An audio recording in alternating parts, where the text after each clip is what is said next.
नमस्कार. आरोग्यशाहीमध्ये मी वैद्य नमिता आणि मी वैद्य भाग्यश्री आपलं स्वागत करतो. आरोग्यशाहीमध्ये आजचा दिवस आहे खास तुमच्या प्रश्नांचं उत्तर देण्याचा.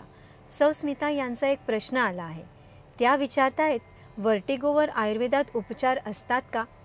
नमस्कार स्मिताताई. योग्य निदान झालं, चांगली औषधं हाताशी असली आणि आपल्यामध्ये आहार आचरणात बदल करण्याची शक्ती असली तर सर्व रोगांवर आयुर्वेद उपयोगी पडतो, असा आमचा 25 वर्षांचा अनुभव आहे.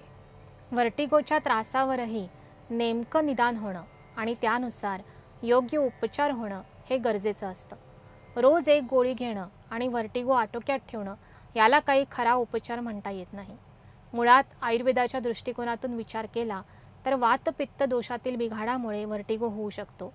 मानेतील बिघाडामुळे किंवा कानातील लिक्विडमध्ये इम्बॅलन्स झाल्याने सुद्धा वर्टिगोचा त्रास सुरू होऊ शकतो. त्यामुळे स्मिताताई, एकदा तज्ज्ञ वैद्यांना प्रत्यक्ष प्रकृती दाखवून नाडी परीक्षा करून घेणं हे सर्वात चांगलं. तत्पूर्वी घरच्या घरी रात्री झोपण्यापूर्वी नाकात घरी बनवलेल्या साजूक तूप याचे 2-3 थेंब टाकण्याचा तुम्हाला उपयोग होईल.